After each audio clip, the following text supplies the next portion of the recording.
And now to breaking news from Paris, France, where 2 more people, including a female police officer, have been shot. And we learned just a little while ago that officer has died.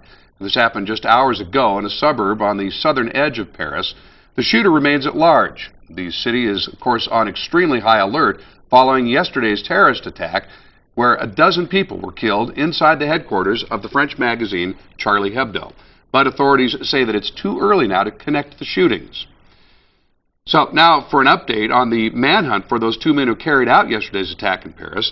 Authorities say the men may have just robbed a gas station. This happened a few hours ago outside of Paris in the north of France. The gas station manager said the men fit the descriptions of the suspects, Saïd Kouachi and Sharif Kouachi. He told police the men took food and gas. The third gunman has apparently turned himself into police. And the men entered the headquarters of Charlie Hebdo magazine yesterday morning and opened fire on almost 24 people, calling many of them out by name. 12 of them, including journalists and 2 police officers, died. As support for the victims has poured in from around the world with demonstrations in many major cities. These are the demonstrators gathered in Paris last night. They waved pencils, papers, and pens with the message, "Not afraid." Many saw the killings as an attack on free speech. Andrew Spencer reports.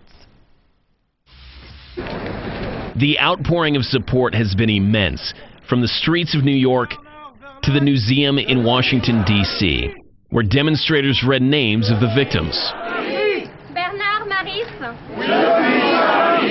From London, where hundreds stood in Trafalgar Square, solemn. I'm shocked and disgusted. I'm a journalist myself, and it's just quite scary that you can think that somebody would actually go in and sort of murder somebody just for their cartoons.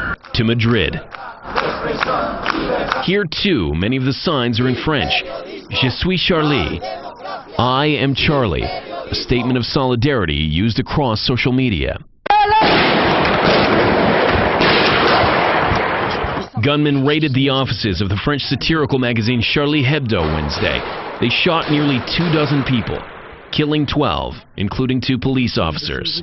Charlie Hebdo's offices are actually right across the hall from my own office. There was a very strong smell of gunpowder in the corridor. Well, I have to tell you that it was very disturbing to see that second room where the corpses were actually lying down on the floor.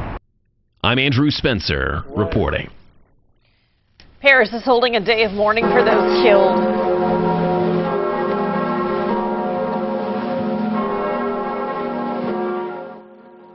As I was saying, Paris is holding a day of mourning for those killed in yesterday's attack. At noon, the solemn sound of bells rang out at Notre Dame as people throughout the city observed a moment of silence.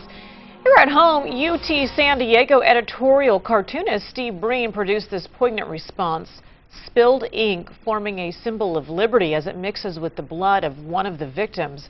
Ironically, our 10 p.m. anchor Jim Patton recently interviewed Breen and asked him if he had ever drawn anything about fellow cartoonists. He said he couldn't remember, but he would be sure to do so in 2015. At the time of their conversation, it was a relatively lighthearted discussion. We will continue to follow this developing story. You can find more information and updates on our website, san diego6.com, and follow us on Facebook and Twitter as well.